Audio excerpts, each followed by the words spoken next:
Hello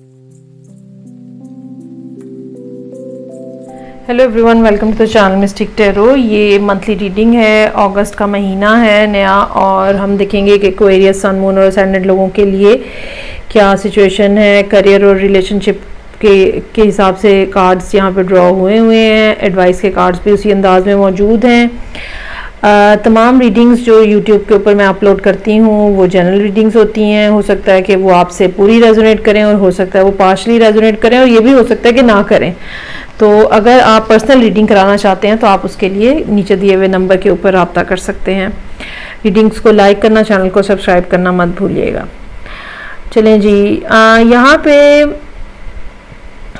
जब अभी मैं कार्ड्स ड्रॉ कर रही थी तो सबसे पहली बात ये नज़र आती है कि मुझे ये लगता है कि एक्वेरियस लोग जो हैं वो अपने काम में और चीज़ों में बहुत ज़्यादा बिज़ी रहे हैं। ये भी हो सकता है कि काम में बहुत ज़्यादा बिज़ी हों, ये भी हो सकता है कि ट्रैवलिंग में बिज़ी रहे हों, ठीक है। ओवरऑल आप काफ़ी सारे प्रोजेक्ट्स हो सकते हैं जिनको कंप्लीट करने की कोशिश कर रहे थे। ये भी हो सकता है कि आप पैसे कमाने की बहुत ज़्यादा कोशिश कर रहे थे, लेकिन अब जबकि अगस्त का महीना स्टार्ट हो रहा है तो पैसों के पॉइंट ऑफ व्यू से तो आपकी पोजीशन बेहतर नज़र आ रही है, लेकिन जो इमोशंस हैं, जो फीलिंग्स हैं, जो कि आपने इतने अरसे से इग्नोर की हुई थी, ठीक है, अब वो आपके लिए ओवरवेलमिंग हो रही हैं। और चीज़ें जो हैं अपने आप को इस अंदाज में सोबर रखना कि आके लोगों को पता ना चल सके कि आप इंटरनली क्या फील कर रहे हैं, ये आपके लिए सबसे बड़ा चैलेंज होगा इस महीने। ज़हनी तौर पे आप इस बात पे फुली तैयार हैं या फुली आपने ये अंडरस्टैंड की है कि आपका रिलेशनशिप जो है वो ओवर हो चुका हुआ है और ये पर्सन जो है वो अब छोड़ के आपको जा चुका है, तो बस अब इस चैप्टर को तो भाई क्लोज ही समझे। पूरे तरीके से आप इस बात के ऊपर विलिंग हैं। अच्छा, चूंकि आप यहाँ पे एक सिंगल पर्सन के तौर पे नज़र आ रहे हैं, यूजुअली ये सिंगल पर्सन वाली बात जो होती है हम इसको ऐसे ही देखते हैं, सिंगल बीइंग अ सिंगल, लेकिन समटाइम्स लोग रिलेशनशिप में भी अपने आप को सिंगल फील कर रहे होते हैं। तो बहरहाल यहाँ पे इस तरह से है कि एक सिंगल पर्सन नज़र आ रहा है जो कि विलिंग है अब जाके कि वो किसी को रिलेशनशिप के लिए ऑफर करे, किसी को रिलेशनशिप से के हवाले से कोई बात करे। इस बात का बहुत ज़्यादा चांस है कि आपने काफ़ी ज़्यादा टाइम जो है वो वेस्ट किया है। चाहे वैसे वेस्ट नहीं कहना चाहिए, हो सकता है कि आप अपनी बहुत सारी चीज़ों में बिज़ी हों और अपने बहुत सारे कामों में बिज़ी हों, ठीक है। लेकिन अब जाके जब आपकी पोजीशन थोड़ी स्टेबल हुई है और अब आपने सोचा है कि अच्छा अब ज़िंदगी में काम बहुत कर लिया है तो अब किसी और तरफ भी ध्यान देना चाहिए, तो आपने सर उठा के देखा है तो आपको पता चला कि आप तो अकेले रह गए हैं और कोई पर्सन आपके अराउंड नहीं है, और अब आप जो है वो दोबारा से एक सुलह सफाई या पैचअप या किसी के साथ रिकनेक्ट होने की कोशिश कर रहे हैं। यहाँ पे जो एडवाइस के कार्ड्स हैं उसमें जो रिलेशनशिप के लिए वो विक्टिम का कार्ड है। पहली बात जो कि आपको करनी है वो ये कि अपने आप को इस विक्टिम हुड मेंटालिटी से निकालना है। मेरे साथ तो बहुत ज्यादती हो गई है, मुझे तो कोई छोड़ के चला गया है, मैंने इतनी कोशिश की है, इन्होंने मुझे छोड़ दिया, इस तरह की बातें जो है वो नहीं करनी है। यहाँ पे किंग्स के 2 कार्ड मौजूद हैं। अगर आप इस बात के इंतज़ार में थे कि आपको अप्रोच किया जाए तो यकीन करें कि ये पर्सन जो कि किंग ऑफ पेंटिकल्स और किंग ऑफ वॉन्ड्स की शक्ल में यहाँ मौजूद है, बहुत ज़्यादा हाईली रिलायबल और हाईली पैशनेट पर्सन जो है वो हो सकता है कि हो, लेकिन जितना ज़्यादा इन्होंने आपको परस्यू करने की कोशिश की है आप उतना ज़्यादा इनसे दूर भागते रहे हैं। और अब टाइम आ गया है कि चीज़ों को बैलेंस किया जाए, हालात के मुताबिक ढाला जाए, जिसकी जो गलती है वो मानी जाए।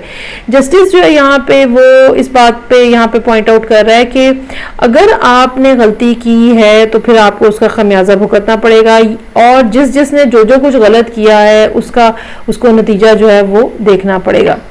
जो विक्टिम के कार्ड में दूसरी बात जो है वो वोकल होना है, बात करना है, बोलना है, कह देना है, बताना है।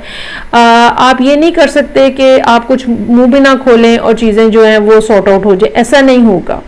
और दूसरी बात ये कि ये भी नहीं हो सकता कि अगर आप किसी दूसरे को मनाने जाएं और वहाँ अपने रोने धोने आप जल के शुरू कर दें और आप ये कहें कि भाई मेरे साथ तो बहुत ज्यादती की है आपने, तो वो आपकी बात नहीं सुनेंगे, ठीक है। सो अपने आप को इस सैड स्टेट ऑफ माइंड से निकालें। अगर आप चाह रहे हैं, वाकईतन रिकनेक्ट करना चाह रहे हैं, तो फिर आपको एक्शन लेना पड़ेगा कोई ना कोई, और ये एक्शन जो है ये जाहिर बात है रिलेशनशिप ऑफर का होगा। जब आप पॉजिटिवली बिहेव करेंगे, ठीक है, तो ऑटोमेटिकली चीज़ें जो हैं वो भी पॉजिटिवली आपके सामने प्ले होना शुरू हो जाएंगी। अदरवाइज इस महीने आपके लिए काफ़ी मुश्किल है कि आप अपने आप को, अपने मामलात को, अपनी फीलिंग्स को, अपने इमोशंस को, अपनी ड्यूटीज़ को मैनेज कर सकें। काफ़ी मुश्किल नज़र आ रहा है। अच्छा जी, अब हम अगर यही कार्ड्स जो हैं वो देखें करियर के हवाले से, तो करियर में काफ़ी ज़्यादा सिचुएशन जो है वो काफ़ी प्रॉमिसिंग नज़र आ रही है, और काफ़ी आप ये कह लें कि ऐसा है जिसमें आपने जो काम किया है उसने आपको रिटर्न बड़ा अच्छा दिया है। पिछले कुछ अरसे में, शायद इस साल के स्टार्ट में हो सकता है, कुछ लोगों के लिए ये 2-2.5 साल पुरानी बात भी हो सकती है, जहाँ पे आपने एक जगह से दूसरी जगह ट्रैवल किया है, कोई नया काम स्टार्ट किया है, कोई नई जॉब स्टार्ट की है, और अब वो जो सारा कुछ स्टार्ट हुआ है उसकी वजह से फिर पिछले जो उसके बाद का जो टाइम था उसमें बहुत ज़्यादा बर्डन रहे हैं आप। रिस्पॉन्सिबिलिटीज़ बहुत ज़्यादा थी आपके ऊपर, आपको प्रोजेक्ट्स बहुत ज़्यादा करके देने थे, हो सकता है कि आप ओवर टाइम बहुत ज़्यादा लगाते थे, या कोई आप नया काम सीख रहे थे। ये भी हो सकता है कि आपने पिछले 2.5-3 साल, 3.5 साल का अरसा जो है वो पढ़ते हुए, नई डिग्री हासिल करते हुए, बहुत ज़्यादा काम करते हुए, जिसमें पढ़ भी रहे हैं आप और अर्निंग भी करने की कोशिश कर रहे हैं, तो काफ़ी एक मुश्किल टाइम पीरियड जो है वो यहाँ पे हो सकता है कि आपने गुजारा हो। अब चूंकि ये जनरल रीडिंग है, सो ये वाली बात के किसने कितना टाइम गुजारा है, बीइंग एन एक्वेरियस, किसने कितना टाइम गुजारा है, और क्या वो टाइम स्टडी के हवाले से डिफ़िकल्ट था, क्या वो टाइम जॉब ढूंढने के हवाले से डिफ़िकल्ट था, या पैसे कमाने के हवाले से डिफ़िकल्ट था, ये अब पर्सन टू पर्सन जो है वो वेरी करेगा। लेकिन बहरहाल इस महीने आपकी फाइनेंशियल सिचुएशन अच्छी नज़र आ रही है। अब आप जब खुद अपने आप को फाइनेंशियली बड़ा स्टेबल फील कर रहे हैं, तो होता क्या है कि फिर आपका दिल ये चाहता है कि कुछ थोड़ी तब्दीली आए इन्वायरमेंट के अंदर। सो फॉरेस्ट का कार्ड यहाँ पे मौजूद है, जो कि आपको कह रहा है कि आपको चाहिए कि आप अपनी हेल्थ को देखें आप, ठीक है, और जो अर्निंग आपने की है उसको अब स्पेंड करने की भी कोशिश करें, बस एक्यूमुलेट ना करें। अगर आप ये नहीं करेंगे तो आपके हेल्थ इश्यूज भी बहुत ज़्यादा बढ़ सकते हैं, और आपको स्ट्रेस और एंजाइटी और स्लीप डिप्रीवेशन जो है वो, इस टाइप के मसाइल जो है वो हो सकते हैं कि हो। उसमें बेस्ट जो है, एक तो ब्रीदिंग एक्सरसाइजेज है जो कि आपको करनी चाहिए, दूसरी किसी ऐसी जगह जाना चाहिए जहाँ पे पौधे, दरख्त हों, जंगल हो, ठीक है, ताकि आप थोड़ी देर के लिए इस बिजी रूटीन से बाहर निकल सकें और कुछ ना कुछ एंजॉय कर सकें। बाज़ दफ़ा क्या होता है कि हम पैसे तो बहुत ज़्यादा कमा लेते हैं और बना लेते हैं, लेकिन फिर वो क्या होता है कि चूंकि हेल्थ वगैरह के ऊपर या रिलेशनशिप के ऊपर तवज्जो नहीं होती, तो वो जो पैसा कमाया हुआ होता है ना, वो हेल्थ के ऊपर स्पेंड होके, रिलेशनशिप के ऊपर स्पेंड होके वो निकल जाता है। सो जस्टिस का कार्ड यहाँ मौजूद है। चीज़ों में बैलेंस लेकर आना, वर्क और जो फैमिली लाइफ है या वर्क और हैप्पीनेस है उसका बैलेंस होना चाहिए। अगर आपको ये लगता है कि अगर आप सिर्फ काम कर करके जी लेंगे और जिंदा रह लेंगे तो ऐसा नहीं होगा, सेहत खराब होगी, अकेलापन होगा, तो पैसा भी आपकी तरह जो है वो इसी तरह से बाहर निकल जाएगा। सो अपने आप को रिलैक्स करें, अपने आप को अनवाइंड करें, जहाँ जहाँ पे ज़रूरत है चीज़ों को टोन डाउन करने की वो टोन डाउन करें। आप बहुत ज़्यादा अगर आप इंटेंसिवली काम कर रहे हैं उसको रिड्यूस करने की ज़रूरत है। अगर आप अकेले हैं तो अपने लिए कोई रिलेशनशिप फाइंड आउट करने की भी आपको ज़रूरत है। ठीक हो गया जी। सो ये थी रीडिंग।